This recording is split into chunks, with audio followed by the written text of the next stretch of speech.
మీరే మహిమ పొందమని, ఈ సమయంతో దీవెనకరంగా ఆస్వాదకరంగా చేయమని వాళ్ళు మీకు అప్పగించుకుంటూ వందనాలు చెల్లిస్తూ యేసుక్రీస్తు నామమున ప్రార్థించి స్తుతించి అతనముగా వేడుకొనిచున్నాము తండ్రి. ఆమేన్.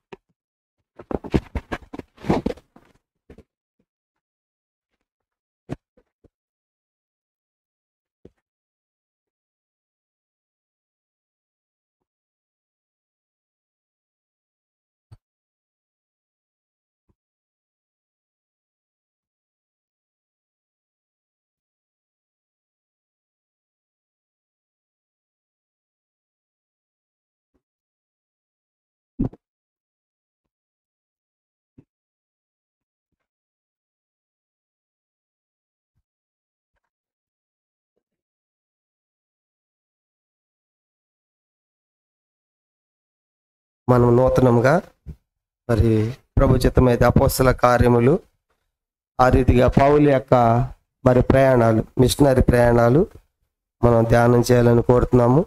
ఈ దినము అపోస్తల కార్యముల యొక్క మరి ఉపోద్ఘాతం పరిచయాన్ని మరి మనం తెలుసుకుంటాం.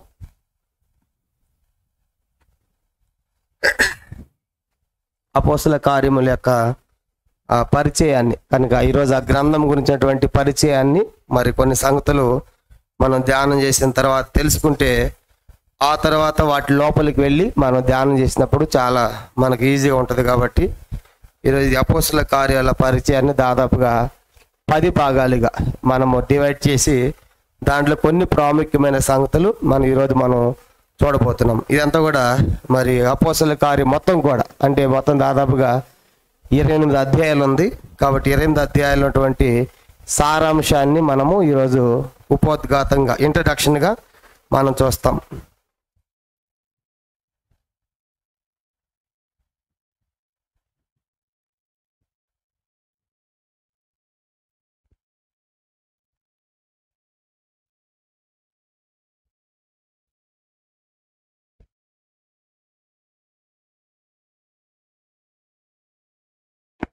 మొత్తం మనకి 28 అధ్యాయాలు ఉన్నాయి.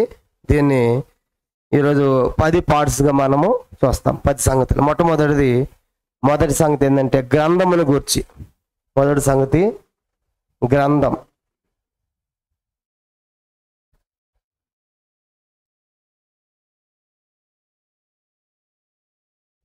ఈ అపోస్తల కార్యాల గ్రంథాన్ని గురించి మొదటి భాగం. రెండో భాగం వచ్చేసి రచయితని గురించి.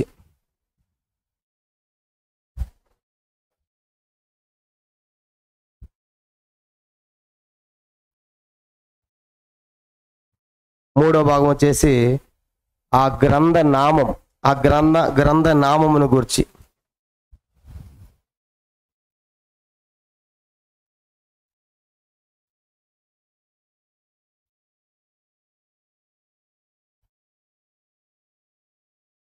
నాలుగోది వచ్చేసి ఈ గ్రంథం రచించిన కాలం, రచనా కాలం.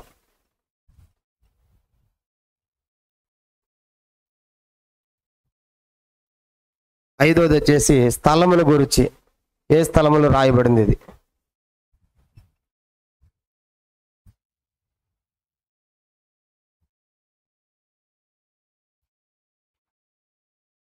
ఆరోది ఉద్దేశం, ఏ ఉద్దేశంతో ఇది రాయబడింది, పర్పస్.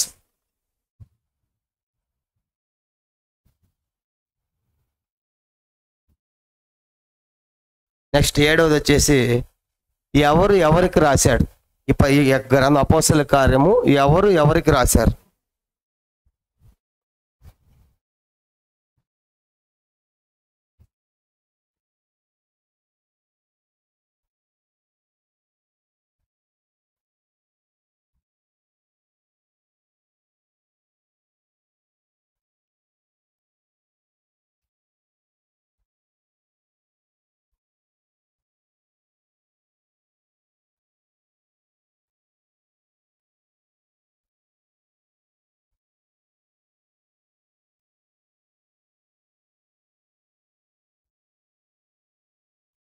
ఎనిమిది వచ్చేసి గ్రంథములో పరిశుద్ధాత్ముని పనులు.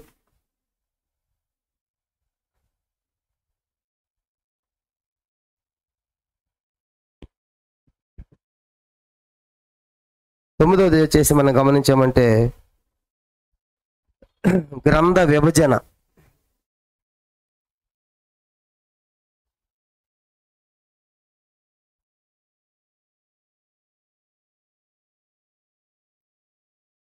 పదవది వచ్చేసి మనము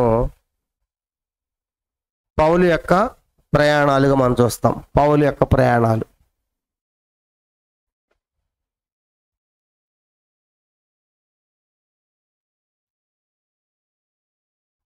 మొత్తం పౌలు దీంట్లో 5 ప్రయాణాలు ఉంటాయి. 5 ప్రయాణాలు.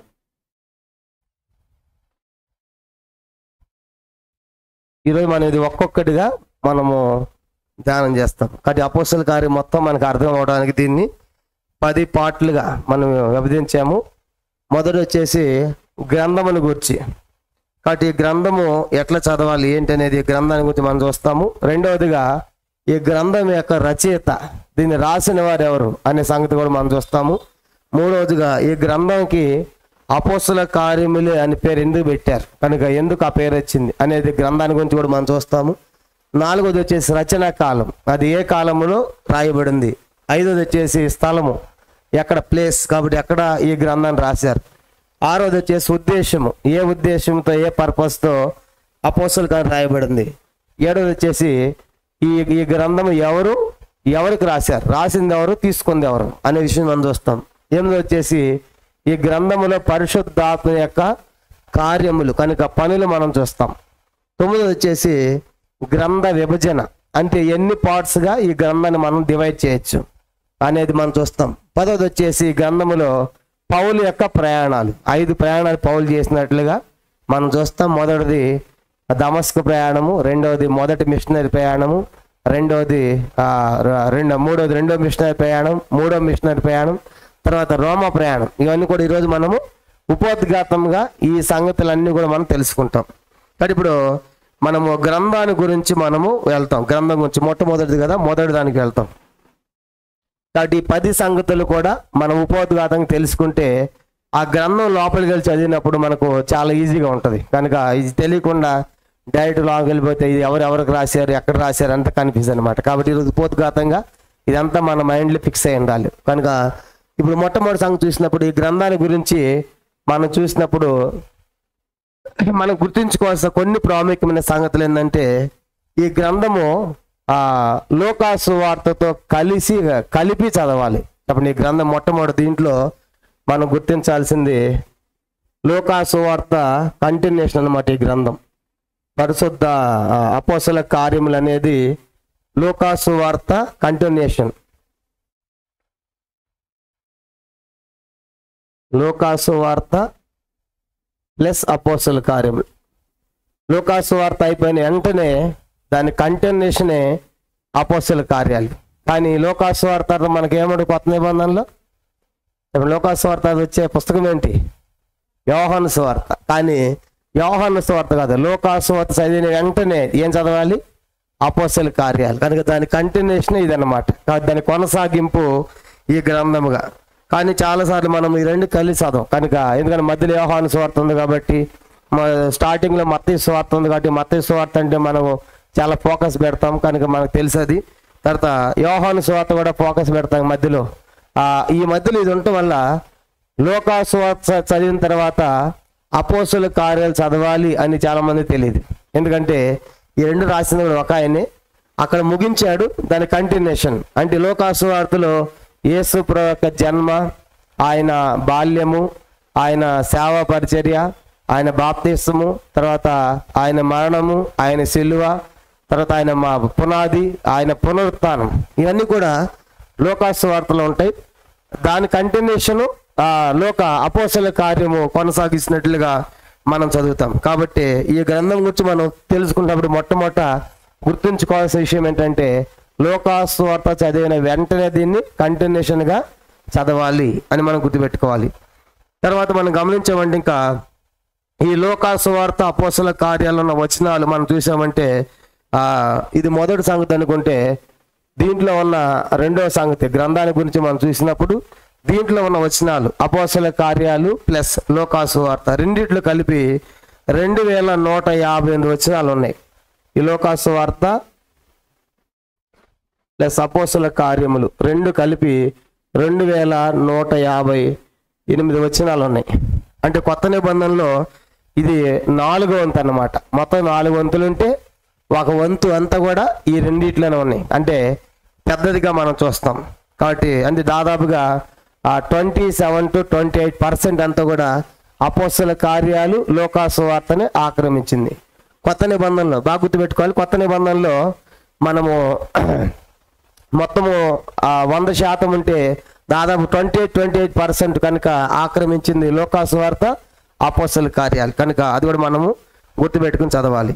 నా తర్వాత ఈ లోకాసు వార్త చెప్పే కదా, యేసు వారి పుట్టుక, బాల్యము, పరిచర్య, సమాధి, పునరుత్థానము, తర్వాత ఆరోహణము, పరిశుద్ధాత్మ యొక్క రాక, సంఘ స్థాపన, పరిశుద్ధాత్మ కార్యాలు, తర్వాత సంఘ విస్తరణ, ఇవన్నీ కూడా వీటిలో ఈ యొక్క రెండు పుస్తకాల్లో మనము చూస్తాం. కాబట్టి ప్రధానంగా గుర్తుపెట్టుకోవాల్సిన విషయం ఏంటంటే గ్రంథాన్ని గురించి లోకాసు వార్త చదివిన వెంటనే అపోస్తల కార్యం చదవాలి. దాని కంటిన్యూషన్, దాని కొనసాగింపు. తర్వాత కొత్త నిబంధనలో 4 వంతుల్లో 1 వంతు ఈ రెండు ఆక్రమించే అపోస్తల కార్యములు లోకాసు వార్తలో వచనాలే 1 వంతు ఆక్రమించినట్లుగా మనం చూస్తాం.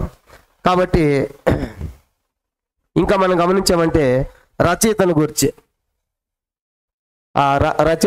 మనం చూసామంటే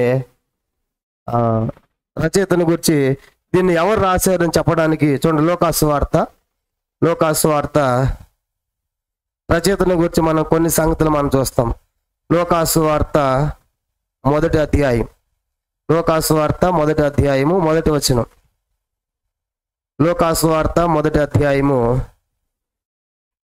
మొదటి వచనం అందరం చదువుతాం. లోకాసు వార్త మొదటి అధ్యాయము మొదటి వచనం.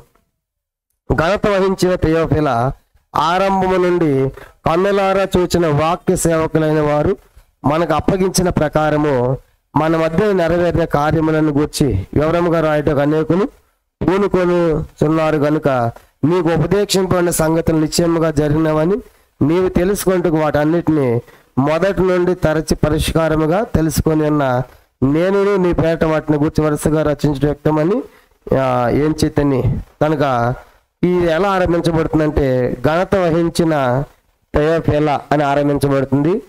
అపోస్తల కార్యాలు కూడా చదవండి, మొదటి అధ్యాయం మొదటి వచనం. ఇది కూడా అలాగే ఆరంభించబడుతుంది. అపోస్తల కార్యములు మొదటి అధ్యాయం, అపోస్తల కార్యములు మొదటి అధ్యాయము మొదటి వచనం. అపోస్తల కార్యములు మొదటి అధ్యాయం మొదటి వచనం చదువుతాము. ఓ తెయోఫిల, యేసు తాను ఏర్పరచుకున్న అపోస్తలుకును పరిశుద్ధాత్మ ద్వారా ఆజ్ఞాపించినవి. కనుక ఇది కూడా అలాగే ఆరంభించబడుతుంది. కాబట్టి ఇది రాసింది లోక అని మనకు తెలుసు. కనుక చెప్పిన గ్రంథ రచయిత ఎవరంట? లోక రాశాడు.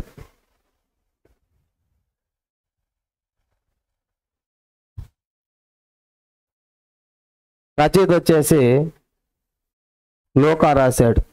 లోకాసు వార్త రాసింది కూడా లోకాన్ని, అపోస్తల కార్యం రాసింది కూడా లోకాన్ని. కానీ లోక యూదుడు కాదు, ఒక అన్యుడు. చెప్పండి, లోక ఎవరు చెప్పండి? యూదుడు కాదు. మిగతా 66 పుస్తకాల్లో 2 మినహాయించి, అంటే లోకాసు వార్త, అపోస్తల కార్యాలు మినహాయించి మిగతా రాసిన వారందరూ యూదులే. కానీ లోక మాత్రము యూదుడు కాదు, అన్యుడు, సిరియా దేశస్తుడని పండితుల యొక్క అభిప్రాయం. కాబట్టి ఒక అన్యుడిగా ఉన్నాడు. తర్వాత లోక ఒక డాక్టర్, మంచి ఫిజిషియన్, డాక్టర్, బాగా చదువుకున్నవాడు. యేసు ప్రభువారిని కూడా స్వయంగా చూడలేదు లోక. యేసు ప్రభువారు కూడా స్వయంగా పరిచయం కూడా లేదు, ఆయన్ని చూడలేదు. కానీ మరి యోహాను సువార్త 12వ అధ్యాయంలో ఉన్న మార్కు తల్లి అయిన మరియ ద్వారా అనేకమైన సంగతులు తెలుసుకుని చాలా వివరముగా ఏ సువార్తికుడు రాయినటువంటి అనేకమైన అద్భుతమైనటువంటి వివరణ ఆయన గ్రంథాలు మనం చూస్తాం. లోకాసు వార్తలో యేసు ప్రభు ఎప్పుడు పుట్టాడని చెప్పడానికి చాలా రుజువులు ఇచ్చాడు. ఎప్పుడంట కైసరు ఆగుస్తూ వెళ్తున్నాడని, రాజు ఉన్నాడని, ఇలాగ చాలా ఇన్ఫర్మేషన్ లోక ఇస్తాడు. కారణం ఏంటంటే లోక బాగా చదువుకున్నవాడు, డాక్టరు, దీని రచయిత లోకాన్ని. కానీ లోకాసు వార్త రాశాడు, అపోస్తల కార్యం రాశాడు, కానీ ఆయన చూడలేదు. కానీ అపోస్తల కార్యాల్లో పౌలుతో మధ్యలో చేరతాడు. మధ్యలో చూడండి, ఉదాహరణగా పౌలుతో ఎక్కడ చేరాడు? అపోస్తల కార్యాలు 16వ అధ్యాయం. అపోస్తల కార్యములు 16 అధ్యాయం.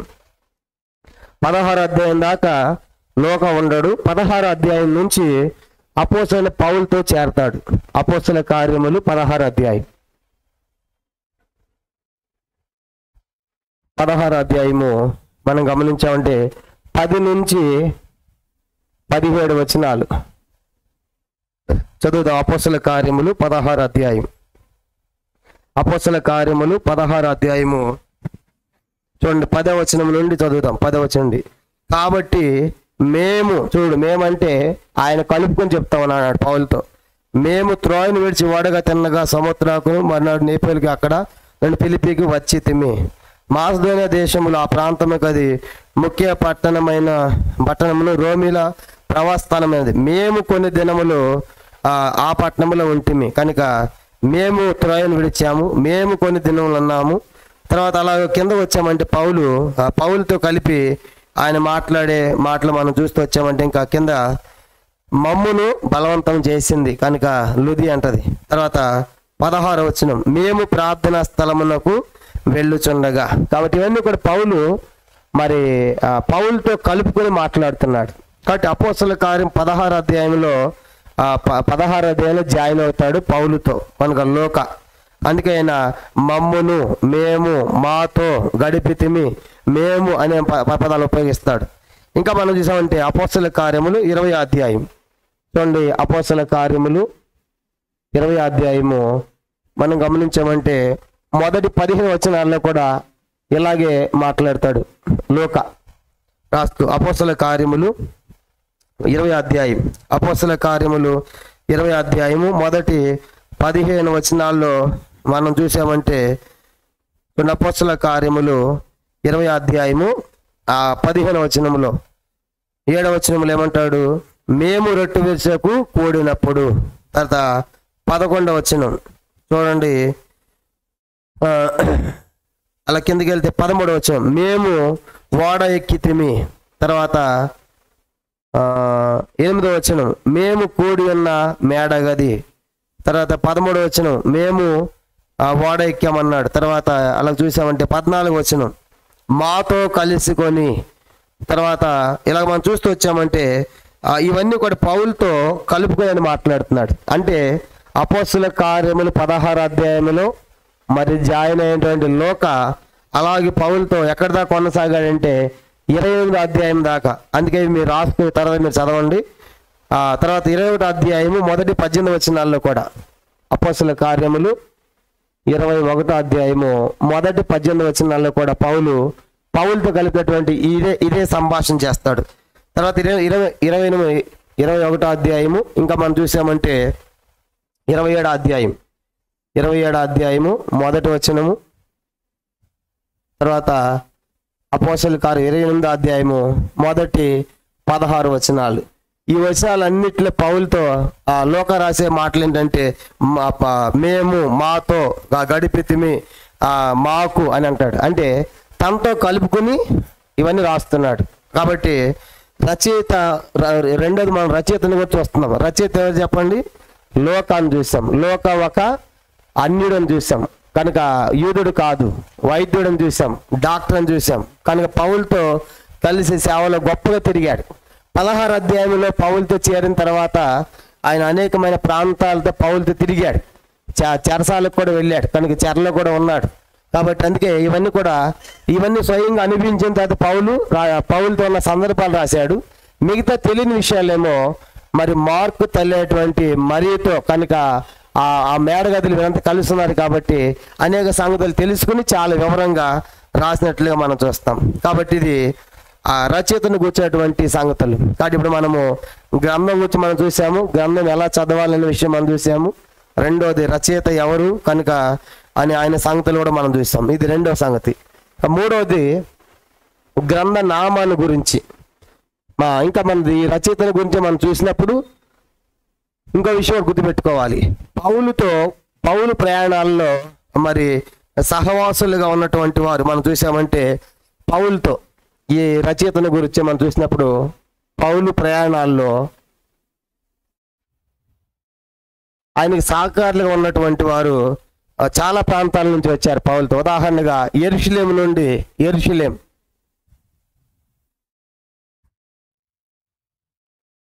యెరూషలేం అనేటువంటి ప్రాంతం నుండి బర్నబా వస్తాడు. మార్కు అనే మారు పెరగల యోహాను వస్తాడు. కనుక వీళ్ళేమో ఏ ప్రాంతము? బర్నబా మార్కు, యెరూషలేం, వీళ్ళు యెరూషలేం ప్రాంతం అన్నమాట.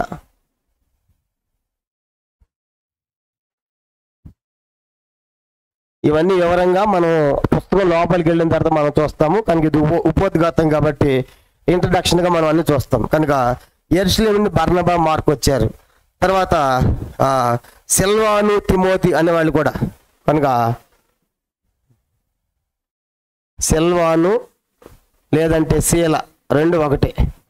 వీళ్ళు కూడా పౌలు యొక్క సేవలో తోడ్పడిన వరకు మనం చూస్తాం. లుస్త్ర అనే ప్రాంతం నుండి తిమోతి వస్తాడు.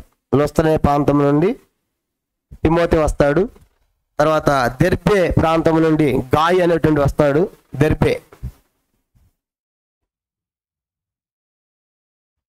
గాయి అనే సహోదరుడు దెరిపించుకొలిస్తాడు. తర్వాత ఇంకా ఆసియా దేశస్తుల నుంచి తూకీకు అనేటువంటి ఆయన ఆసియా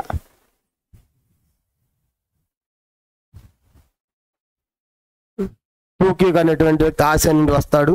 తెస్సలోనిక నుండి సెకండ్ అనే వ్యక్తి వస్తాడు. బెరయా నుండి సోపత్రు అనేటువంటి వ్యక్తి వస్తాడు.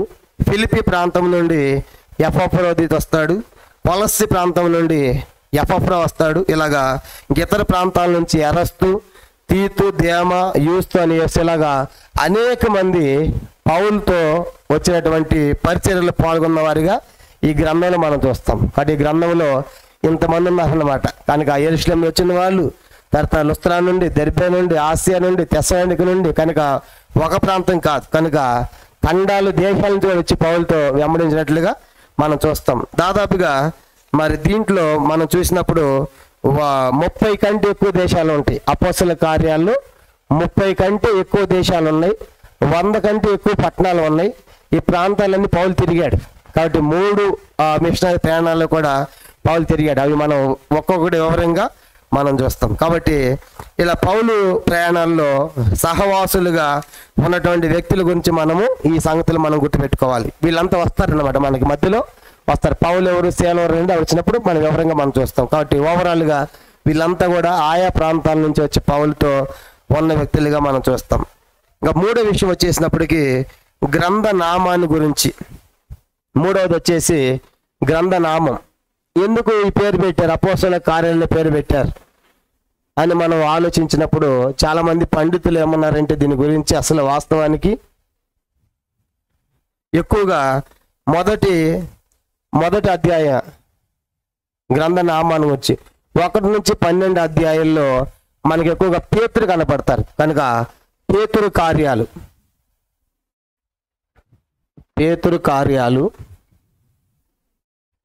తర్వాత 13 అధ్యాయం నుంచి 28 అధ్యాయం వరకు పౌలు కార్యాలు. కనుక ఎక్కువ మనకు కనపడే వ్యక్తి ఎవరంటే మొదటి 12 అధ్యాయాల్లో పౌలు కనుక నిలబడి వాక్యం చెప్పినట్లుగా, ఎన్నో అద్భుతాలు చేసినట్టుగా పౌలు కార్యాలు కనబడతాయి. 13 అధ్యాయం నుంచి పౌలు ఎంటర్ అవుతాడు. చివరిదాకా పౌలు ఎన్నో కార్యాలు చేశాడు, పౌలు కార్యాలు కనపడతారు. అందుకే చాలామంది మరి పేతురు పౌలు కార్యాలైనా మిగతా వారు లేరా అంటే మిగతా వారు కూడా ఉన్నారు. కాబట్టి ఈ గ్రంథానికి ఫేమస్ అయితే పేతురు పౌలు అన్నట్లుగానే కనపడుతుంది. కానీ ఈ గ్రంథంలో 12 మంది అపోస్తలులు ఉన్నారు. చెప్పండి, ఎంతమంది ఉన్నారు ఈ గ్రంథంలో? 12 మంది అపోస్తలులు. ఉదాహరణ చూడండి, కొన్ని సందర్భాలు చూస్తాం. అపోస్తల కార్యములు కనుక పేతురు పౌలే కాదు, దీంట్లో 12 మంది ఉన్నట్టుగా మనం చూస్తాం. అపోస్తల కార్యములు మొదటి అధ్యాయము 12 నుంచి 14 వచనాలు. మొదటి సందర్భం చూసండి, అపోస్తల కార్యం మొదటి అధ్యాయము 12 నుంచి 14 వచనాలు. ఇక్కడ మనం చూసామంటే చూడండి, చదవండి. 12 నుంచి 14 వచనాలు. అపోస్తల కార్యములు మొదటి అధ్యాయం 12 నుంచి 14 మనం చూసామంటే, అప్పుడు వారు ఒలీవలో వనబడిన కొండ నుండి యెరూషలేము తిరిగి వెళ్ళిరి. ఆ కొండ యెరూషలేముకు విశ్రాంతి దినమున నడవ తగినంత సమీపం ఉన్నది. వారి పట్టణంలో ప్రవేశించి తాము బస చేయుచుండ మేడగదిలోకి ఎక్కిపోయారు. చదవండి. వారు ఎవరనగా పేతురు, యోహాను, యాకోబు, ఆంద్రేయ, ఫిలిప్పు, తోమా, బర్తలోమయి, మత్తయి, అల్ఫై కుమారుడు యాకోబు, జేలోతనబడిన సీమోను, యాకోబు కుమారుడు యోధ అనువారు.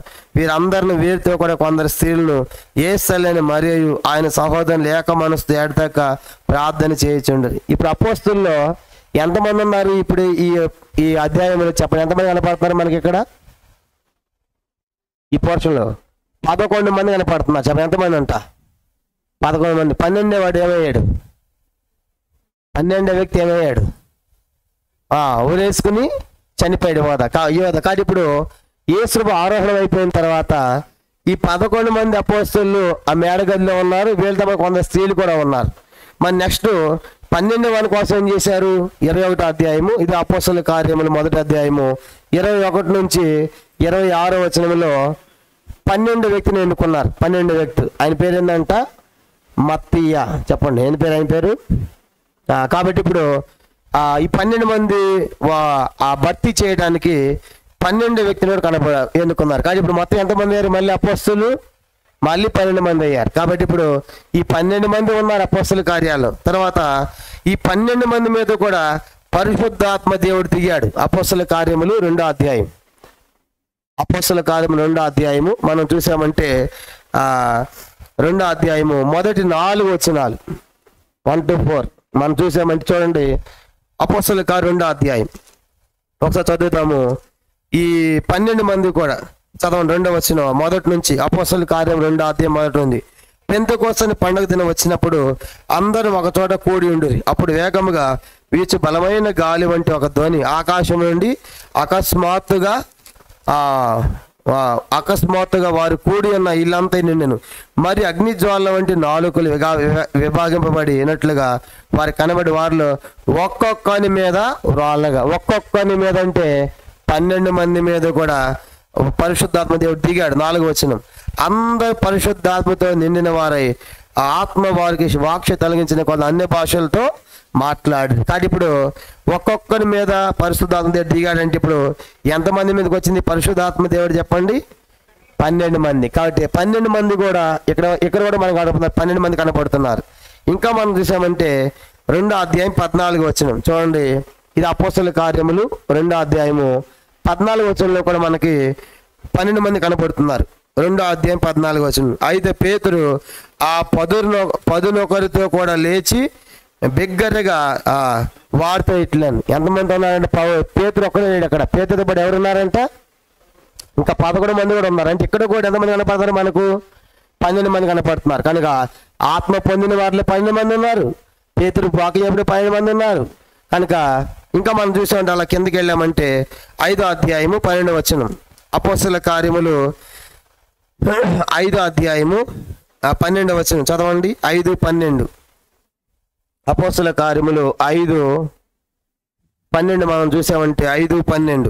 ప్రజల మధ్య అనేకమైన సూచక్రియలను మహత్కార్యములను అపోస్తలుల చేత చేయబడుచుండెను.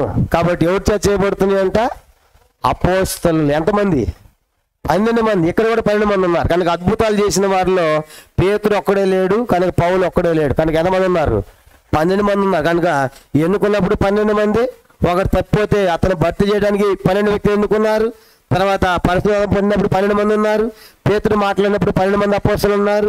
తర్వాత మనం ఆ అద్భుతాలు చేసేటప్పుడు కూడా 12 మంది ఉన్నట్టుగా మనం చూస్తాం. ఇంకా అంత మాత్రమే కాదు. 5వ అధ్యాయము చూడండి. అపోస్తలుల కార్యములు 5వ అధ్యాయం ఇంకా మనం చూసామంటే ఇలాగా 18వ వచనం 5:18లో కూడా చూడండి. 5:18 ఇక్కడ కూడా అపోస్తలుల కార్యములు 5:18 చదువుదాము. అయితే ప్రభుదూత అపోస్తలులను బలాత్కారముగా పట్టుకొని చెరసాలలో ఉంచిరి. ఎవరు ఉంచారంటే చెరసాలలో? చెప్పండి. అపోస్తలులు. అంటే అక్కడ కూడా ఎంతమంది ఉన్నారు? అక్కడ కూడా 12 మంది ఉన్నారు. అంటే ఈ 12 మంది మనకి వీళ్ళందరూ కనపడరు. అంటే మిగతా వాళ్ళు లేరు అన్నట్టు అనిపిస్తుంది అపోస్తలులు చదువుతూ ఉంటే. ఎందుకు చూస్తున్నాం? ఎందుకు చెప్తున్నామంటే ఈ గ్రంథానికి అపోస్తలుల కార్యాలు పెట్టడానికి గల కారణం ఏంటంటే పేతురు కార్యాలను పెట్టవచ్చుగా, పౌలు కార్యాలను పెట్టవచ్చుగా. అంటే పౌలు పేతురు ఒక్కడే హైలైట్ అవడానికి లేదు. వాళ్ళతో పాటు ఎవరున్నారు చెప్పండి? మిగతా 12 మంది ఉన్నారు. 12 మంది పరిశుద్ధాత్మను పొందారు. తర్వాత 12 మంది కూడా చెరసాల్లోకి వెళ్ళారు. 12 మంది అద్భుతాలు చేస్తున్నారు, ఏదైనా అందరూ చేయగలుగుతారు. ఇలాగా 40-41 వచనాలు చూడండి. అది 5వ అధ్యాయము 40-41 వచనాలు. 5వ అధ్యాయము 40-41 వచనాలు కూడా మనం చూసాం. ఇక్కడ కూడా అందరిని కూడా బెదిరిస్తారు 12 మంది. 40-41 వారు అతని మా అపోస్తల కార్యం 5:40-41 చదవండి. వారు అతని మాటకు సమ్మతించి అపోస్తులను పిలిపించి కొట్టించి యేసు నామమును బట్టి బోధింపకూడదని ఆజ్ఞాపించి వారిని విడుదల చేసిరి. ఎంతమందిని కొట్టారంటే ఇక్కడ ఎంతమందిని కొట్టారు? 12 మంది. కాబట్టి అందరిని కొట్టారు కనుక అంటే ఇండైరెక్ట్గా మనకి పై కనపడలేదు అని 12 మంది ఉన్నారు. కాబట్టి అపోస్తుల కార్యాల్లో యేసు శిష్యులు 12 మంది మనకి కనపడుతున్నారు కనుక మెయిన్గా పేతురు పౌలే కనపడతారు, కానీ అపోస్తులు అనగానే ఈ 12 మంది కూడా వాళ్ళతో ఉన్నారు. ఇంకా మనం చూసాం 8వ అధ్యాయం 1వ వచనం చూడండి. అపోస్తుల కార్యములు 8వ అధ్యాయము 1వ వచనంలో కూడా మనం చదివామంటే చదవండి. ఆ కాలము యెరూషలేము సంఘమున గొప్ప హింస కలిగిన అపోస్తులు తప్ప అందరిని యోదయ సమయ దేశములకు చెదరిపోయేది. ఇక్కడ కూడా ఎంతమంది ఉన్నారు? అపోస్తులు. కనుక ఇక్కడ కూడా 12 మంది మనకు కనపడుతున్నారు. కనుక ఇలాగ మనం చూస్తామండి. ఇంకా 11వ అధ్యాయము 9వ అధ్యాయం 27వ వచనం. అపోస్తుల కార్యములు 9:27 కూడా చూడండి. 9వ అధ్యాయం 27వ వచనం. అయితే బర్నబా అతని దగ్గర తీసి అపోస్తుల యొద్దకు తోడుకొని వచ్చి, కనుక ఎవరిదో తీసుకొచ్చాడంటే ఈయన బర్నబా ఎవరిదో తీసుకొచ్చాడు? అపోస్తులు. కనుక ఎంతమంది వీళ్ళు? అంటే ఇలాగ మనం చూసామంటే ఇంకా చాలా ఉన్నాయి, కాబట్టి ఎంతమంది చాలు. కనుక ఇలాగా ఈ భాగాలన్నింటిలో కూడా ఎంతమంది కనపడుతున్నారు మనకి? ఎంతమంది వ్యక్తులు కనపడుతున్నారు మనకి? 12 మంది. కాబట్టి అందుకే ఈ గ్రంథానికి పేతురు కార్యాలయం రాలేదు, పౌలు కార్యాలయం రాలేదు. ఏ కార్యాలయం ఇచ్చిందంట? అపోస్తుల కార్యాలు. కాబట్టి అన్నిట్లో 12 మంది ఉన్నారు. కాబట్టి 12 మంది ఉన్నారు. కాబట్టి ఈ గ్రంథానికి ఏమని పేరు పెట్టారు? అపోస్తుల కార్యములు. కాబట్టి 12 మంది మనకి ఇలాగా అన్ని సందర్భాల్లో కూడా దాదాపుగా 12 మంది కనపడుతున్నారు. కాబట్టి గ్రంథ నామం ఎందుకు ఈ పేరు వచ్చిందంటే 12 మంది ఉన్నారు కాబట్టి 12 మంది ఆత్మను పొందారు, 12 మంది అద్భుతాలు చేశారు, 12 మంది చెరసాలకు వెళ్ళారు, 12 మంది హింసలు పొందారు. కాబట్టి ఇలాగా 12 మంది ఉన్నారు. కాబట్టి ఈ యొక్క గ్రంథానికి అపోస్తుల కార్యములని పేరు వచ్చింది. దాన్ని బట్టి ఇది 3వది కూడా అయిపోయింది గ్రంథ నామము గురించి. ఇప్పుడు రచనా కాలం.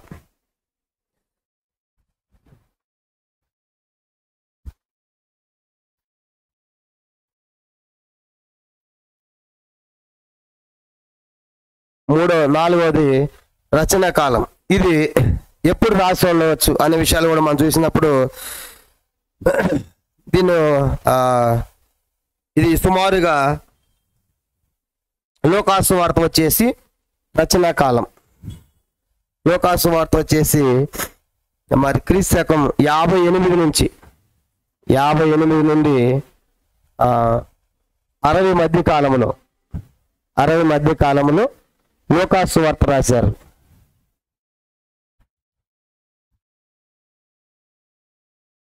58 నుండి 60 మధ్య కాలంలో లోకాసు వార్త రాసినట్లుగా మనం చూస్తాము. తర్వాత 61 నుంచి 64 మధ్య కాలంలో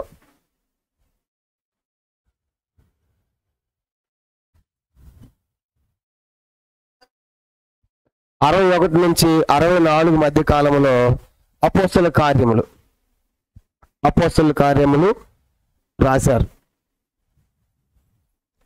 కాబట్టి రచనా కాలం అన్నప్పుడు టైమ్ అండ్ డేట్ కనుక ఇది 58 నుంచి క్రీస్తు శకం 60 మధ్య కాలంలో లోకాసు వార్త రాయబడింది.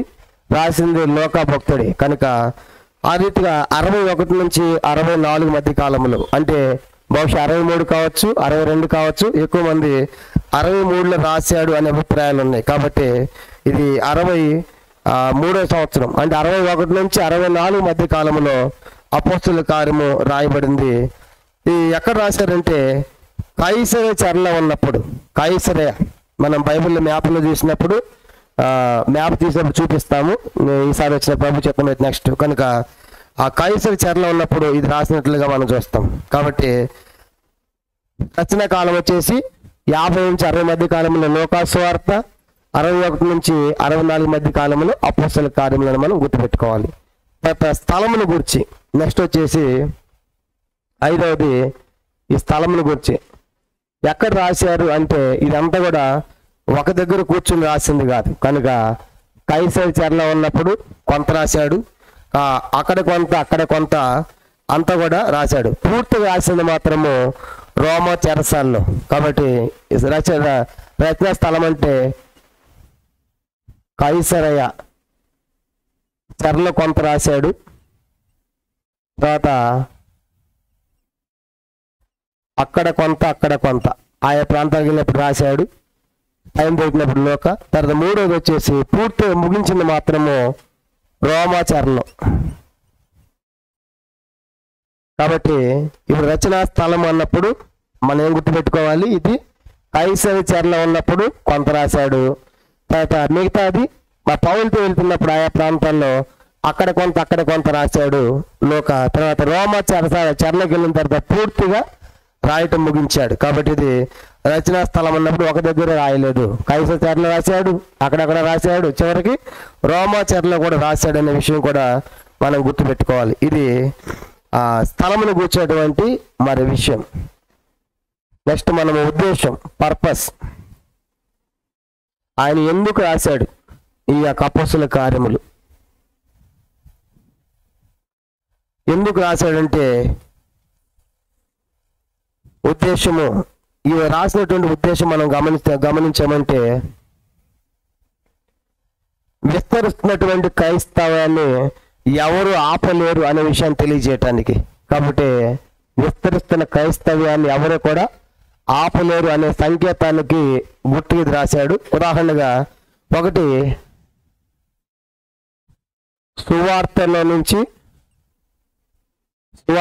సంఘం వచ్చింది, సువార్తల నుంచి సంఘం రావాలని. సువార్త ప్రకటించిన తర్వాత వాళ్ళ రక్షణ మారు మనసు దేనిలో వచ్చారు చెప్పండి, సంఘములకు వచ్చారు. తర్వాత ఇంకా మనం చూసాంటే రెండవదిగా యోధా మతం నుండి క్రీస్తు మార్గములోనికి. కానీ అప్పటిదాకా వాళ్ళు మా మతమే గొప్పది అని అనుకునే వాళ్ళు పరిసయ్యులు, శాస్త్రులు. కానీ పౌలు ఇప్పుడు సువార్త ప్రకటించి చెప్పండి, సువార్తను ద్వారా దేంట్లో తీసుకొచ్చారు, వాళ్ళని సంఘంలో తీసుకొచ్చాడు. ఉద్దేశం అదనమాట అపోస్తలుగా. రెండవది యోధా మతంలో ఉన్నటువంటి దేంట్లో వస్తున్నారు, ఇప్పుడు క్రీస్తు యొక్క మార్గంలోకి వస్తున్నారు. తర్వాత మూడవది క్రీస్తు కొందరికి కాదు, ఎంతమందికి? అందరికీ. అపోస్తలు 10:36 అది తెలియజేయడానికి ఈ మాట రాశాడు. కనుక యూదులకే కాదు దేవుడు, అన్యులకు కూడా, అందరికి కూడా. అందుకే యేసుక్రీస్తు అందరికీ ప్రభు అని చెప్పాడు. నాలుగవది ధర్మశాస్త్రము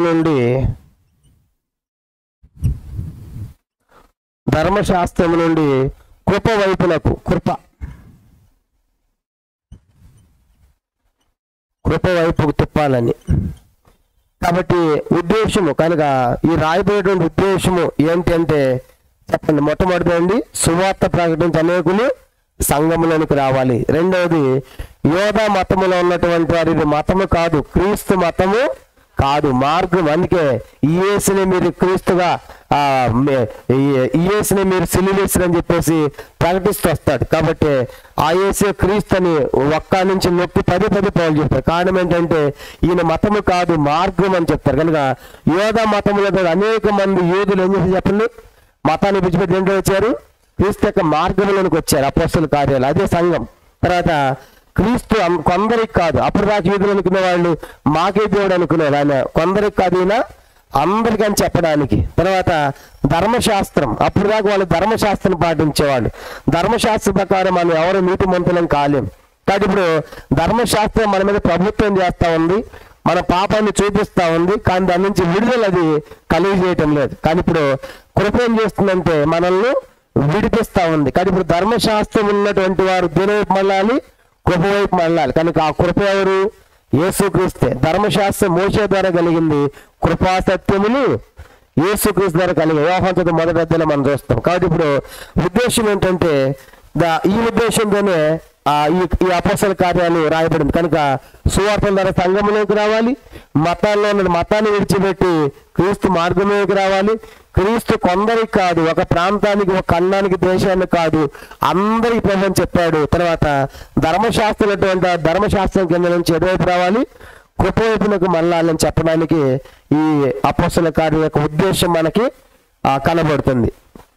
తర్వాత దీనికున్నటువంటి మూల వాక్యం, ప్రతి పుస్తకానికి ఒక మూల వాక్యం ఉంటుంది. దీనికన్నా మూల వాక్యం ఏంటంటే అపోస్తల కార్యములు 1వ అధ్యాయం 8వ వచనం చదువుతాం. ఇది మూల వాక్యం. అపోస్తల కార్యములు 1వ అధ్యాయము 8వ వచనం. అపోస్తల కార్యములు 1వ అధ్యాయం 8వ వచనం చదువుదాం. 1:8 చదవండి. ఆయనని పరిశుద్ధాత్మ మీ మీదకి వచ్చినప్పుడు మీరు శక్తి పొందుదురు గనుక మీ యెరూషలేములోను యోదయ సమరయ దేశంలోనంతటను బోధిగంతము వరకు నాకు సాక్షులై ఉందిరని వారితో చెప్పాను. కానీ ఇప్పుడు మనం గమనించామంటే మరి ఈ యొక్క మూలవాక్యం, ఈ మూలవాక్యం మనకి ఏం అర్థమవుతుందంటే యెరూషలేములో సంఘం. చెప్పండి, ఎక్కడంతా ఈ సంఘం? మొట్టమొదట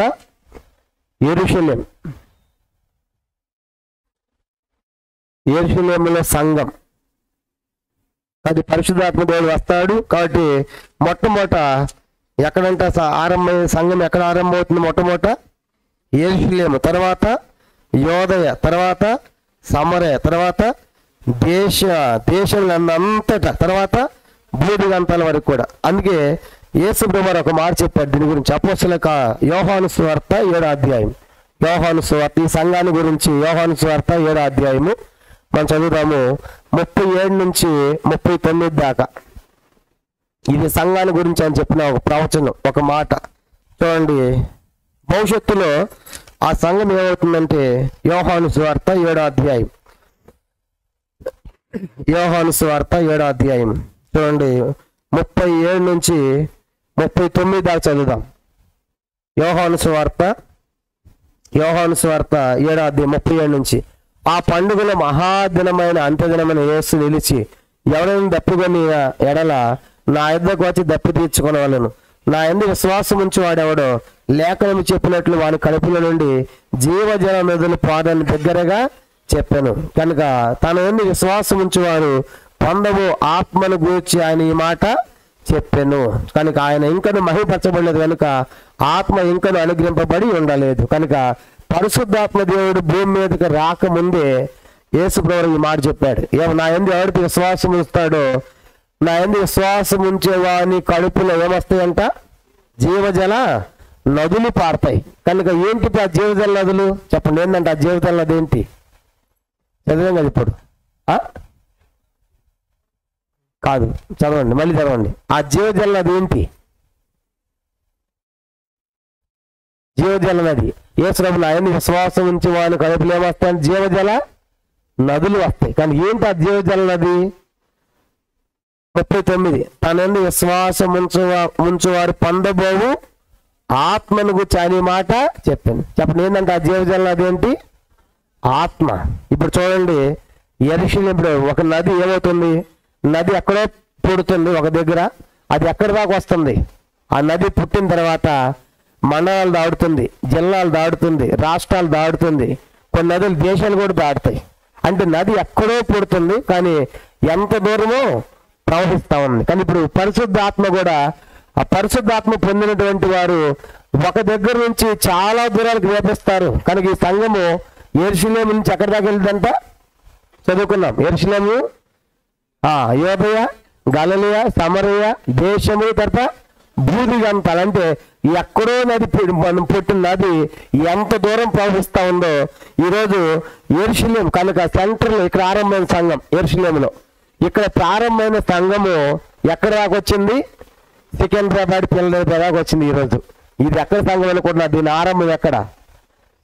అదన్నమాట. చూసారా ఎక్కడ పుట్టింది, ఎక్కడ దాకా వచ్చింది? ఇలా కాదు, ఖండాలు దాటింది. ఉదాహరణగా మన బైబిల్లో కొన్ని విషయాలు మనం చూసామంటే ఈ యొక్క నది ఎలా ప్రవహిస్తూ ఉందో చూడండి.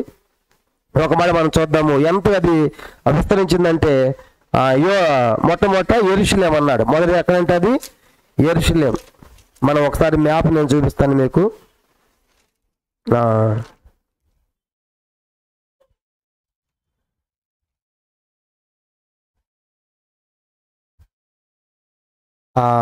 కొత్త నిబంధన పాలస్తీనా మ్యాప్ చూడండి. ఈ మ్యాప్లో మీకు అర్థం కావాలంటే ఇది ఎట్లా విస్తరించింది సంఘము నదిలాగంటే కొత్త నిబంధన పాలస్తీనా అనేటువంటి ఒక మ్యాప్ అని. దీంట్లో మొట్టమొదటి సంఘం ఎక్కడంటే ఉన్నది చెప్పండి. మొట్టమొదటి ఎక్కడ ప్రారంభమైంది?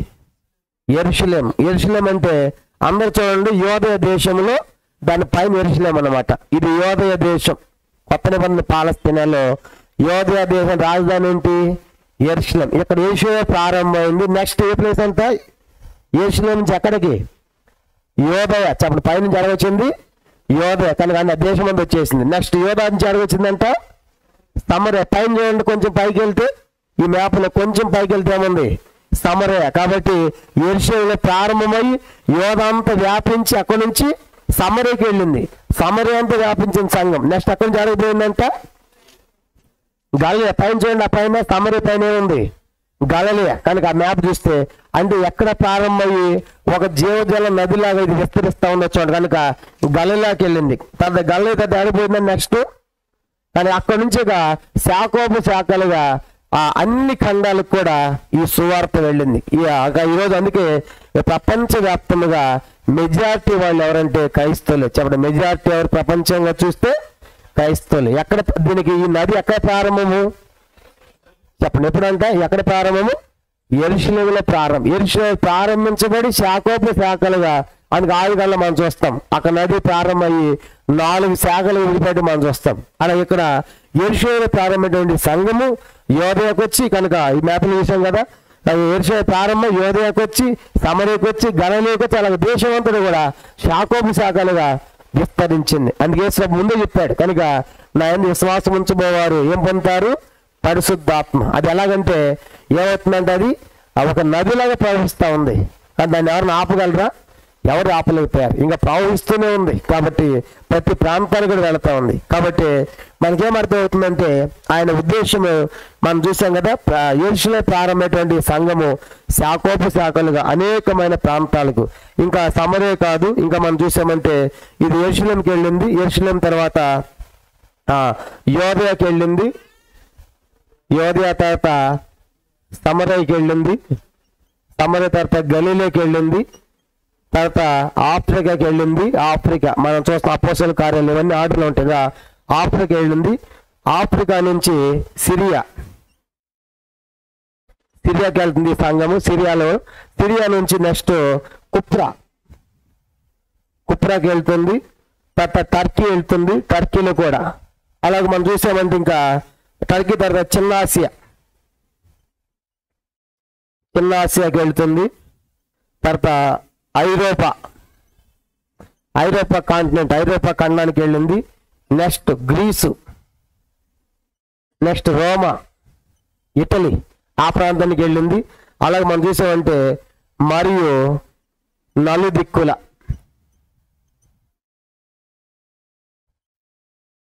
వీటన్నిటికి మూలం ఎక్కడ చెప్పండి? ఇది కేంద్రం ఏంటి? యెరూషలేమే. అదే చెప్పిన మాట అదనమాట. యోహాను సువార్తలో నా యందు విశ్వాసం ఉంచి వాని కడుపులో జీవజల నదులు పారుతాయి. ఆత్మను పొందారు. ఎక్కడ పొందారు పరిశుద్ధాత్మను? అపోస్తలుల కార్యములు 2 పరిశుద్ధాత్మ దిగిన తర్వాత అందరి మీద వారు ఆయా భాషలతో మాట్లాడారు. శ్రమ వచ్చిన తర్వాత, హింస వచ్చిన తర్వాత చెదరిపోయి ప్రపంచ దేశాలకు. యెరూషలేములో మొట్టమొదటి సంఘం ఎంతమంది? మొట్టమొదట ఆ మేడ గదిలో కూడిన సంఘం ఎంతమంది? 12 మంది. 120 మంది. ఇది మొట్టమొదటి సంఘం. చెప్పండి ఎంతమంది అంట? 120 మంది.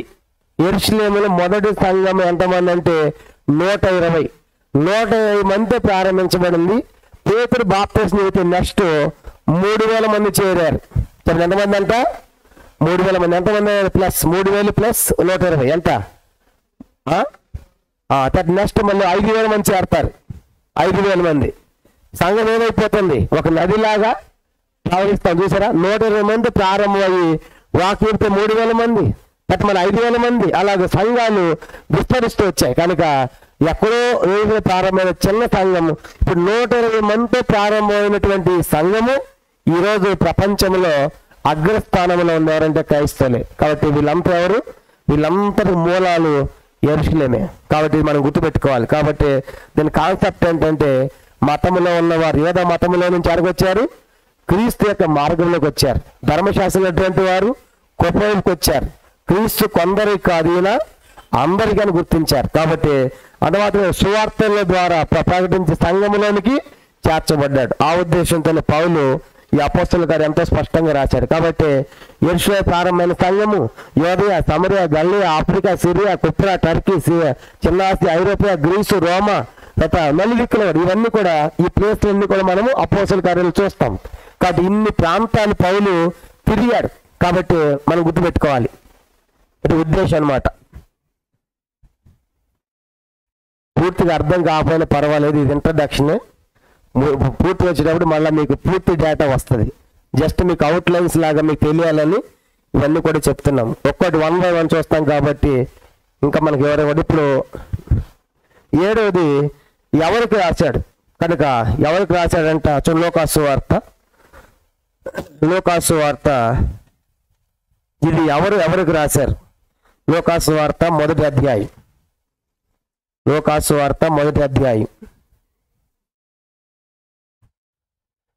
మొదటి వచనం. లూకాసు వార్త మొదటి అధ్యాయం మొదటి వచనంలో ఏమని రాయబడింది? థియోఫిలా అని రాయబడింది. ఎవరికంటే ఆయన రాసింది ఎవరి? థియోఫిలాకు రాశాడు. ఇదే మాట అపోస్తల కార్యాల్లో కూడా మనం చూస్తాం. మొదటి అధ్యాయం మొదటి వచనంలో ఈ 2 వచనాల్లో కూడా ఈ థియోఫిలా అంటాడు. ఈ థియోఫిలా గురించి 5 థియరీస్ ఉన్నాయి, 5 అభిప్రాయాలు ఉన్నాయి.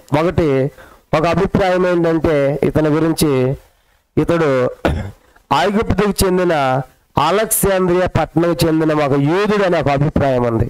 చూడండి మ్యాప్లో మనం చూసామంటే మ్యాప్లో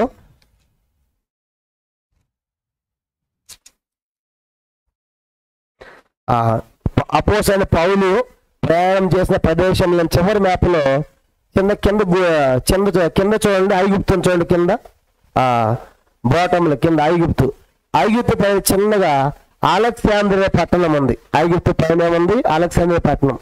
ఈ పట్టణానికి చెందిన ఒక యూదుడు అనేటువంటి ఒక అభిప్రాయం ఉంది. ఈ థియోఫిలా ఎవరంటే ఒక అభిప్రాయం, ఒక థియరీ ఏంటంటే ఐగుప్తు దేశంలో అలెగ్జాంద్రియా పట్టణానికి చెందిన ఒక యూదుడు అనే ఒక అభిప్రాయం అన్నమాట. కాబట్టి ఐగుప్తు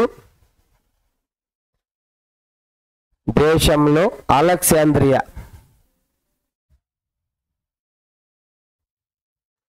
పట్టణానికి చెందిన ఒక యూదుడు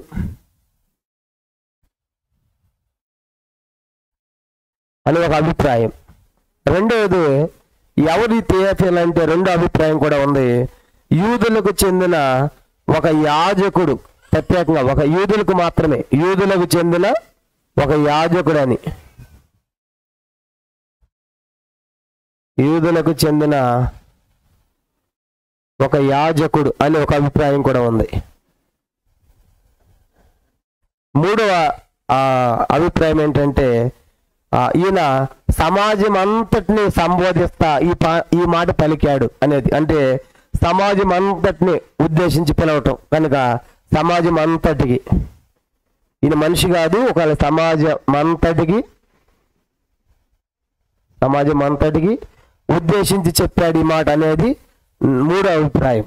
నాలుగోది వచ్చేసి రోమన్ అఫీషియల్ కనుక రోమా అధికారి ఉండవచ్చు, రోమా అధికారి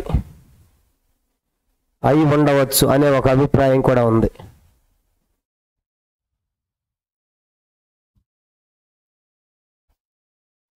ఐదోది వచ్చేసి పౌలు యొక్క లాయరు, పౌలు ఒక అడ్వకేట్ని పెట్టుకున్నాడు. పౌలు యొక్క లాయరు ప్లస్ ఇతను ఒక విశ్వాసి కూడా అయి ఉండవచ్చు. కాబట్టి ఈ 5 అభిప్రాయాలు ఉన్నాయి. అందరు చూడండి కనుక చెప్పండి. దేవపిల్లని చదవగానే దేవపిల్ల అంటే ఏం చెప్పండి, ఎవరంట? 5 అభిప్రాయాలు. మొదటి ఏం చెప్పండి, ఈయన ఐగుప్తు దేశంలో అలెగ్జాండ్రియా పట్టణానికి చెందిన ఒక యూదుడు అని కొంతమంది అభిప్రాయం.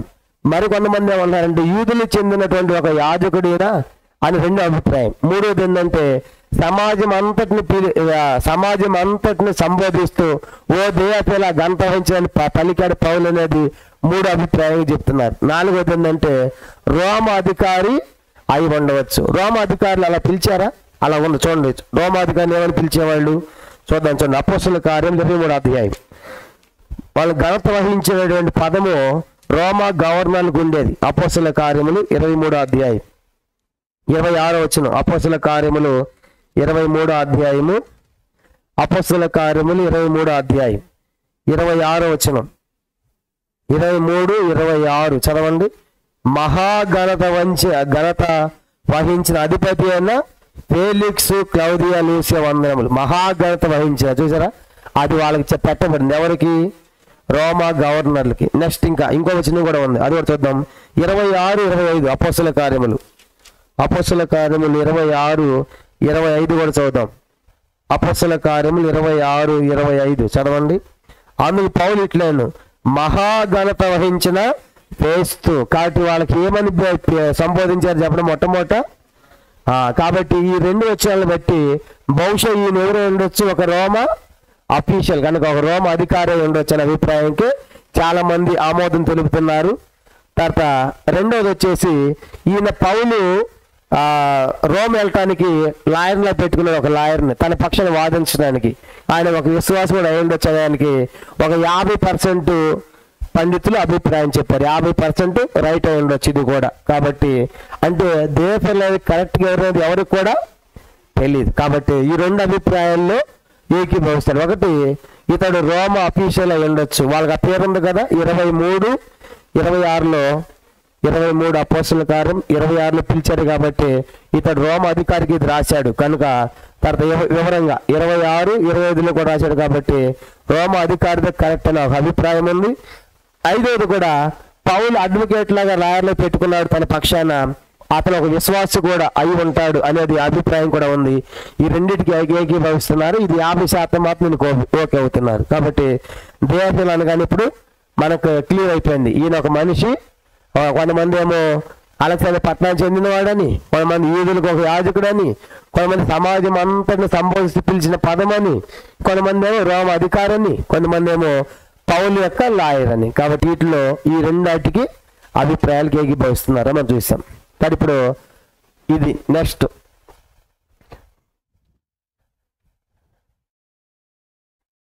ఎవరికి రాశాడంటే ఇప్పుడు చెప్పండి. పౌలు ఎవరికి రాశాడు? రోమా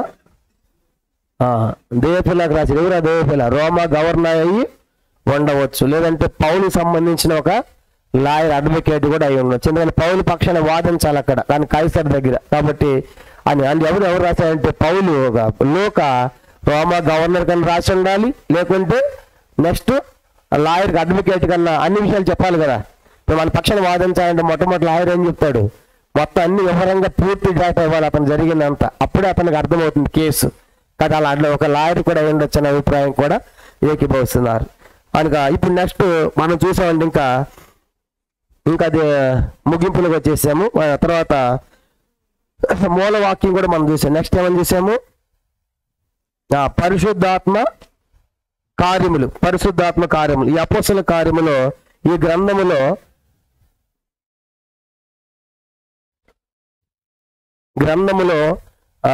పరిశుద్ధాత్మని పనులు.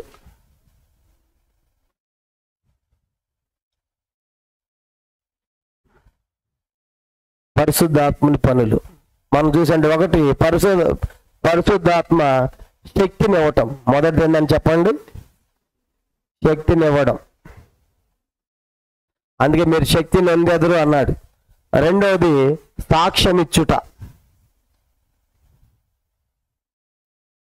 అందుకే వాళ్ళు అనేక స్థానాల్లో సాక్ష్యం ఇచ్చారు. దేన్ని బట్టి? పరిశుద్ధాత్మ శక్తిని బట్టి. తర్వాత పరిశుద్ధాత్మ దేవుడు ఆదరిస్తాడు. మూడవది. నాలుగవది వచ్చేసి మనం చూసామంటే ఆదరించడమే కాదు, ఆలోచన కూడా ఇస్తాడు. ఆలోచన ఎక్కడికి వెళ్ళాలి, ఎక్కడికి వెళ్ళకూడదు, ఎక్కడ ప్రకటించాలి, ఎక్కడ ప్రకటించకూడదని ఆయన ఆలోచన కూడా పరిశుద్ధ దేవుడు ఇచ్చాడు. తర్వాత పరిశుద్ధాత్మ దేవుడు సేవకు కూడా పంపించాడు. సేవకు కూడా సేవకు పంపుట, ఇవన్నీ మనం చూస్తాం. అపోస్తలుల కార్యాలు, సేవకు పంపుట.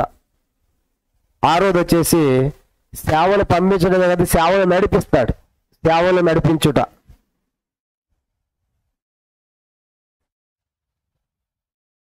సేవలు నడిపించుట. ఏడోది వచ్చేసి నడిపించడమే కాదు, బాధ్యతలు కూడా అప్పగిస్తాడు. బాధ్యతలు కూడా.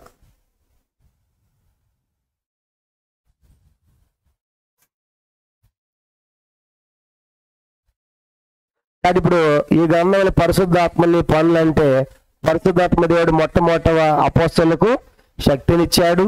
శక్తి ఇచ్చిన తర్వాత వాళ్ళు అనేక స్థలాలకు వెళ్ళి చేసి చెప్పండి, సాక్ష్యం ఇచ్చారు. సాక్ష్యం ఇవ్వటమే కాకుండా వాళ్ళు చెరసాల్లో ఉన్న, ఖైదీలో ఉన్న, దెబ్బలు తిన్నా ఏం పొందారు? ఆదరణ పొందారు, భయపడలేదు. కనుక దీన్ని బట్టి ఆదరణ పరిశుద్ధాత్ముడు వాళ్ళతో ఉన్నాడు.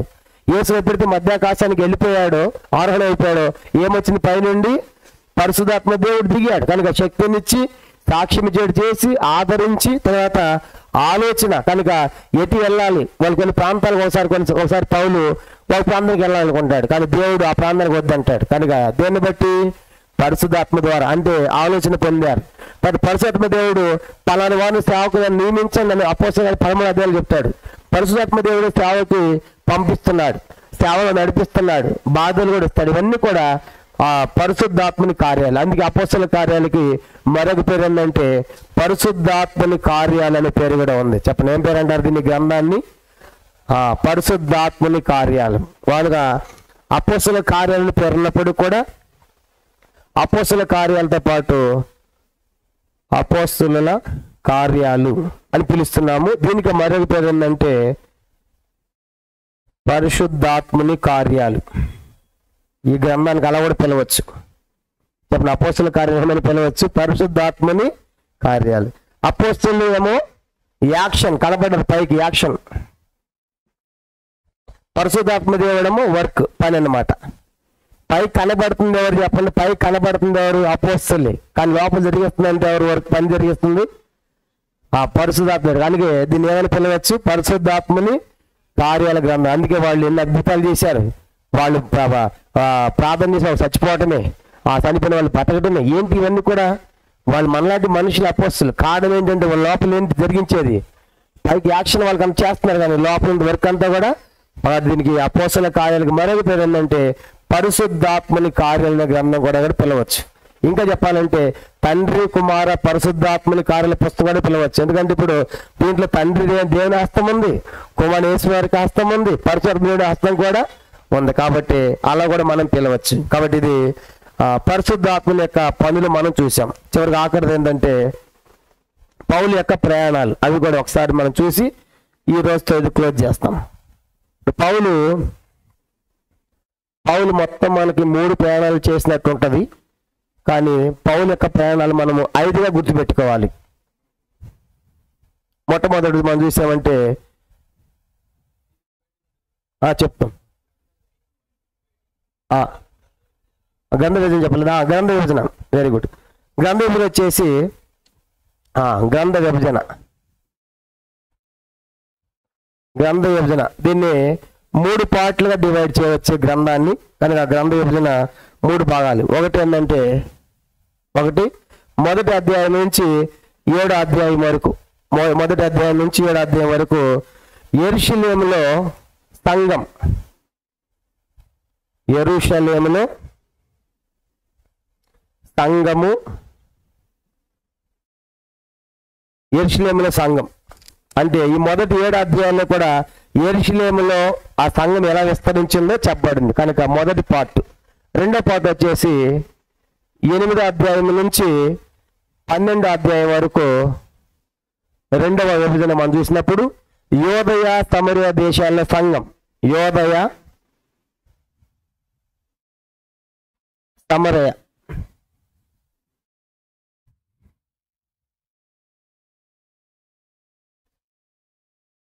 సంఘం.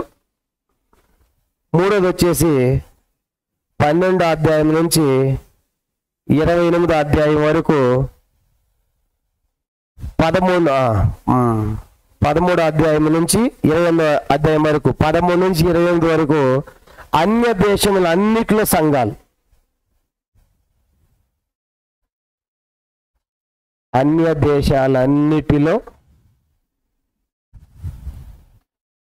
సంఘాలు. కాబట్టి అపోస్తల కార్యములు ఇట్లా ఈ 3 భాగాలు విభజించి మనం చదవాలి. చెప్పండి, మొదటి పార్ట్ ఏంటి? మొదటి 7 అధ్యాయాల్లో మనకేం కనపడుతుంది? యెరూషలేములో ఉన్న సంఘం. కనుక అది ఎలా విస్తరించి చూసాం కదా, 120 మంది ప్లస్ 3000 మంది ప్లస్ 5000 మంది ఎలా మల్టిప్లికేషన్ అయ్యి ఆ సంఘం ఎలా డెవలప్ అయిందో విస్తరించిందో యెరూషలేము మనం చూస్తాము. ఇది మొదటి 7 అధ్యాయాల్లో మనకు కనబడుతుంది. తర్వాత 8 నుంచి 12 అధ్యాయాల్లో మనకేం కనబడుతుంది? యెరూషలేము కాదు, నెక్స్ట్ ఎక్కడంట? యోదయ సమరయ దేశాలకు కూడా ఇది రాకింది ఒక నదిలాగా. అది ఈ 8 నుంచి 12 అధ్యాయంలో మనకు కనబడుతుంది ప్రధానంగా. ఇంకా మిగతా కూడా ఉంటే ప్రధానంగా ఇవి. తర్వాత 3వది వచ్చేసి 13 అధ్యాయం నుంచి పౌలు స్టార్ట్ అవుతాడు. పౌలు యెరూషలేము యోదయ సమరయ కాదంట. ఈయన ఆఫ్రికా చెప్పే కదా, ఆఫ్రికా, గ్రీసు, కనుక ఆయనగా ఐరోపా అన్ని ఖండాలు దిగి కనుక అన్ని ఖండాలకు వెళ్ళాడు. అంటే అన్య దేశాలు అన్నిట్లో కూడా సంఘాలు వచ్చాయి. కాబట్టి ఇది 3వ డివిజన్గా మనం చూస్తాం. కానీ ఇలా 3 భాగాలుగా మనం గుర్తుపెట్టుకోవాలి. మొదటి 7 అధ్యాయంలో ఏముంది? యెరూషలేములో సంఘం. 8వ అధ్యాయం 12 అధ్యాయం వరకు యోదయ సమరయలో సంఘాలు. తర్వాత 13 నుంచి 28 వరకు అన్య దేశంలో అన్నిట్లో ఉన్న సంఘాలు. కాబట్టి ఆ చరిత్ర ఈ అపోస్తల కార్యాలు మనం చూస్తాం. కాబట్టి గుర్తుపెట్టుకోవాలి.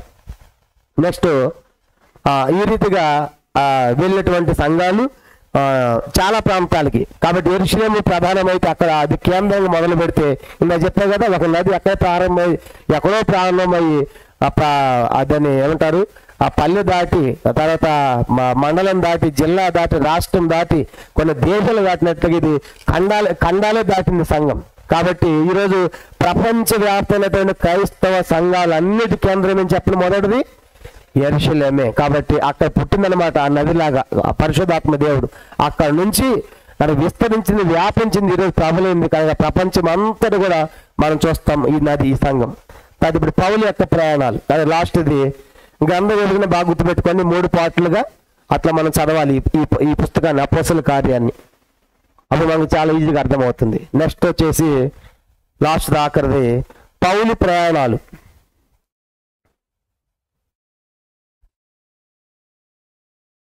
పౌలు ప్రయాణాలు వచ్చేసి మనకి 3 ప్రయాణాలు అనుకుంటాము. మొదటిది వచ్చేసి మొదటి మిషనరీ ప్రయాణం.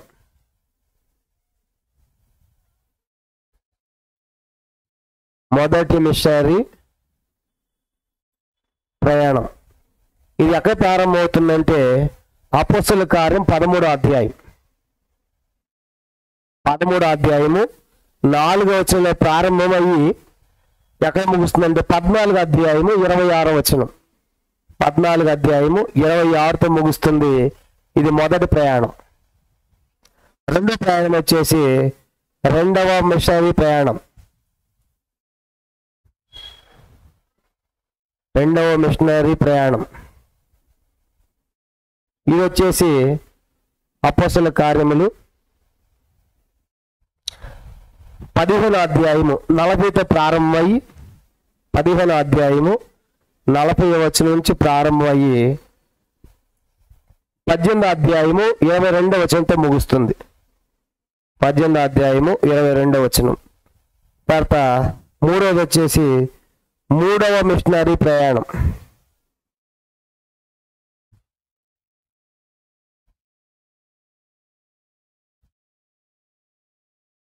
ఇది వచ్చేసి అపోస్తల కార్యములు 18వ అధ్యాయము 23వ వచనంతో ప్రారంభించబడుతుంది ప్రయాణము. 21వ అధ్యాయం 17వ వచనంతో ముగుస్తుంది. 21వ అధ్యాయము 17వ వచనం. జనరల్గా అందరూ కూడా ఈ 3 అనుకుంటారు. పౌలు యొక్క ప్రయాణాలు ఈ 3 చెప్తారు. మొదటి మిషనరీ ప్రయాణం ఎక్కడ ప్రారంభమైంది? ఇది 13వ అధ్యాయము 4వ వచనం ప్రారంభించబడి 14వ అధ్యాయము 26తో ముగుస్తుంది. తర్వాత రెండో మిషనరీ ప్రయాణం వచ్చేసి అపోస్తల కార్యం 15వ అధ్యాయంతో 40 నుంచి ప్రారంభించబడి 18వ అధ్యాయము 22వ వచనంతో ముగుస్తుంది. మూడవ మిషనరీ ప్రయాణం వచ్చేసి 18వ అధ్యాయం 23వ వచనంతో ప్రారంభించబడి 21వ అధ్యాయము 17వ వచనంతో ముగుస్తుంది. 4వ ప్రయాణం కూడా ఉంది పౌల్ది. దాన్ని ఏమంటారంటే రోమా ప్రయాణం. చెప్పండి ఏంటంటే ఇది రోమా చెర తీసుకెళ్ళే పౌల్ని రోమా ప్రయాణం. దీంట్లోనే పౌలుకి తుఫాను వచ్చేది, కొట్టుకొని పోయేది ఓడంతా. రోమా ప్రయాణం ఇది అపోస్తుల కార్యములు 27వ అధ్యాయము 1వ వచనంతో ఆరంభించబడి 28వ అధ్యాయము 16వ వచనంతో ముగుస్తుంది. దీన్ని రోమా ప్రయాణం అంటారు. కాబట్టి రోమా ప్రయాణం అపోస్తుల కార్యములు 27వ అధ్యాయం 1వ వచనంతో ఆరంభించబడి 28వ అధ్యాయము 16వ వచనంతో ముగుస్తుంది. కానీ ఇప్పుడు మొత్తం ఎన్ని ప్రయాణాలు చూసాం మనము? 4 ప్రయాణాలు. మొదటి ప్రయాణం వచ్చేసి 13వ అధ్యాయము 4 నుంచి 14 26 దాకా, ఇది మొదటి జర్నీ. తర్వాత రెండోది వచ్చేసి 15వ అధ్యాయము 40 నుంచి 18వ అధ్యాయము 22 దాకా రెండవది. మూడోది వచ్చేసి 18వ అధ్యాయం 23 నుంచి 20వ అధ్యాయము 17 దాకా మూడవది. నాలుగోది వచ్చేసి అపోస్తల కార్యం 27వ అధ్యాయం 1వ వచనం నుండి 28వ అధ్యాయం 16వ వచనం మూడో ప్రయాణం. ఈ మూడింటికంటే కూడా, ఈ 4 కూడా పైన ఇంకో ప్రయాణం ఉంది. మెయిన్ మొదటిది, ఇది 5వది అనుకున్నాం. అసలు ఇది ఫస్ట్ది పెట్టాలి. ఇదేంటంటే దమస్కు ప్రయాణము. చెప్పేందంట ఈ దమస్కు ప్రయాణము అపోస్తల కార్యములు 9వ అధ్యాయంలో మనం చూస్తాం. కానీ ఇప్పుడు పౌలు యొక్క జర్నీస్ మనం గుర్తుపెట్టుకోవాలంటే మొట్టమొదటి చెప్పాల్సింది దమస్కు ప్రయాణం. మొదటిది ఏంటంటే అసలు అయితే దమస్కు పత్రికలు తీసుకున్నాడు. ఎవరి దగ్గర? ప్రధాన యాజకులు. ఎవరా సభ? మనం చెప్పాను. ఏంట సభ? సన్హెడ్రిన్ సభ. కనుక ఆ సభ దగ్గర పత్రికలు తీసుకున్నాడు. ఎందుకంటే క్రైస్తవుల వారిని చంపాలని చెప్పేసి ఆ సన్హెడ్రిన్ దగ్గర సభలో అధికార పత్రికలు తీసుకుని బయలుదేరాడు. ఎక్కడి నుంచి? దమస్కు వెళ్తున్నారు. కనుక ఆ మార్గ మధ్యలో పట్టుబడ్డాడు. కనుక మొదటిది దమస్కు ప్రయాణంలో ఏ ప్రాంతాలకు వెళ్ళాడు అని ఒకరోజు మనం చూస్తాము. తర్వాత మారిన తర్వాత ఇచ్చేసిన ప్రయాణాలు ఇవన్నీ మనం చూస్తాం. కాబట్టి ఆ సన్నిహితుల సభలో 70 మంది ఉంటారు. 70 ప్రధాన యాజకుడితో కలిపి 71 మంది ఉంటారు. ఆ సభలో ఈ పౌలు చాలా ముఖ్యుడు కనుక చాలా యాక్టివ్గా పనిచేసేవాడు. అందుకే వాళ్ళ దగ్గర అధికారం తీసుకుని పవర్ తీసుకుని చంపాలని వెళ్తున్నప్పుడు వీళ్ళని ప్రత్యక్షమైన తర్వాత అదే పౌలు ఎవరిని చంపాలనుకున్న వాళ్ళ దగ్గరికి వెళ్ళి ఈయేసే క్రీస్తు అని చెప్పగానే వాళ్ళు పిచ్చోళ్ళు అనుకున్నారు. మొండరాలు చంపుతున్నాడు, ఇప్పుడు అదే ప్రకటిస్తున్నాడు అని పౌలు నమ్మల.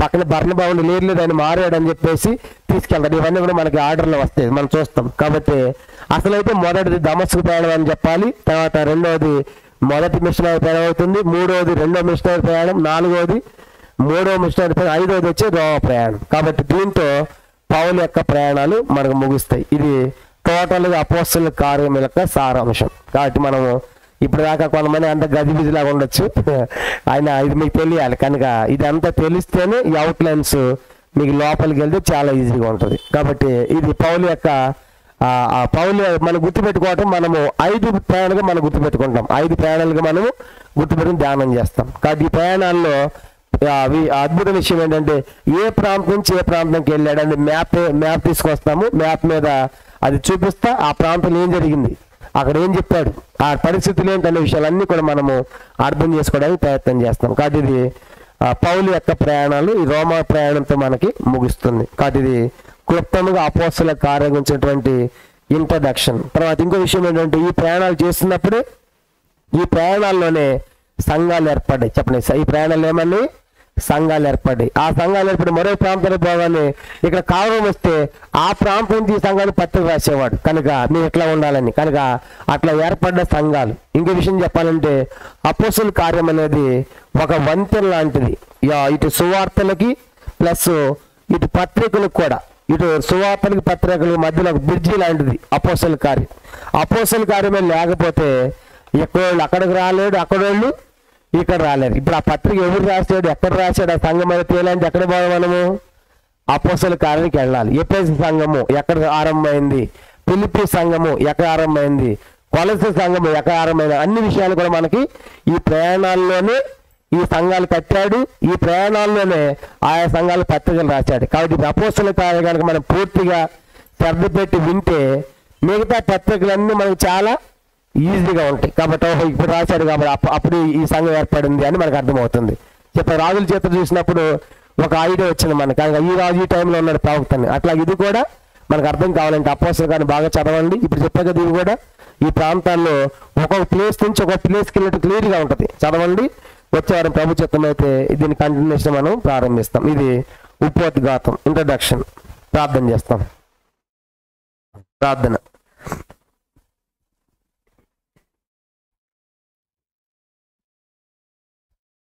ప్రేమగల ప్రియమైన పరలోకపు తండ్రి, పరిశుద్ధుడ నమ్మకమైన మా దేవ, మహోన్నతుడ, జీవంగల తండ్రి, జీవాధిపతి, మీ స్తోత్రాలు. ఇదనే ప్రభా నూతనమైనటువంటి మరి టాపిక్ అంశము అపోస్తల కార్యము తన్ని ధ్యానం చేయాలని మీరు తలమును బట్టి స్తోత్రాలు. ఈ దినము అవుట్లైన్స్గా ప్రభా దాని గురించినటువంటి మరి అనేకమైన విషయాలు దయలు మా తండ్రి, ఆ గ్రంథాన్ని గురించి ఎలా చదవాలి, గ్రంథ రచయిత ఎవరు అనే విషయము, గ్రంథ నామము ఎందుకు ఆ పేరు వచ్చింది, రచనా కాలం ఎప్పుడు రాయబడింది, స్థలము ఎక్కడి నుంచి రాశారు, దాని ఉద్దేశం పర్పస్ ఏంటని చూసాం, ఎవరికి రాశాడో చూసాం. అంత మాత్రమే కాదు తండ్రి, దయలు మా తండ్రి, మరి పరిశుద్ధాత్మ యొక్క పనులు దాంట్లో మేము చూడగలుగుతూ వచ్చాం. అంత మాత్రమే గ్రంథ విభజన దాన్ని 3 పార్ట్స్గా డివైడ్ చేసి చదవాలని ప్రభా, మరి ప్రధాన భాగం యెరూషలేములో సంఘము, రెండో భాగంలో యోదయ సమర దేశాల సంఘం, మూడో భాగంలో అన్ని దేశములన్నింటిలో సంఘం. కనుక అలా చదవాలని కూడా మేము నేర్చుకున్నాము. తిరిగి పౌలు యొక్క మిషనరీ ప్రయాణాలు 5 ప్రయాణాలు. మొదటిది దమస్కు ప్రయాణము, తండ్రి మొదటి 2, 3 మిషనరీ ప్రయాణాలు, చివరికి రోమ ప్రయాణం. కానీ ఇవన్నీ కూడా మేము చూసాం. మీ చిత్తం మీద భవిష్యత్ దినాల్లో ఇవన్నీ కూడా ఒక్కొక్కటిగా మేము ధ్యానం చేయడానికి కూడా మీరు మాకు సహాయం చేయండి ప్రభా. ఇది మా శక్తి చేత బలము చేత కాకుండా మీ ఆత్మ చేత మా అందరికి అర్థమయ్యే రీతిలో మీరే మాకు బోధించమని, ఆశగల ప్రాణం తృప్తిపరచండి, ఆకలి ఉన్న వారిని మేళతో నింపమని, వచ్చిన ప్రతి ఒక్కరిని మీరు దీవించండి, ఆశీర్వదించమని వందనాలు చెల్లించుకుంటూ, ఇంకా నీ యొక్క వాక్యం మీద మాకు మంచి పట్టు, ఆశ, ఆసక్తి మాకు దయచేయమని వందనాలు చెల్లించుకుంటూ మీ ఈ దిన దీవెనలతో నింపి నడిపించమని యేసు ప్రభు నామమున ప్రార్థించి వేడుకొనుచున్నాము తండ్రి. ఆమెన్. మన తండ్రి అయిన దేవుని ప్రేమయు, కుమారుని యేసుక్రీస్తు వారి కృపయు, పరిశుద్ధాత్మక అన్యోన్య సహవాసము చేసే మనకును తను ప్రేమించు వారికి సకల పరిశుద్ధులకును ఇప్పుడు ఎల్లప్పుడు సదాకాలము తోడై ఉండును గాక.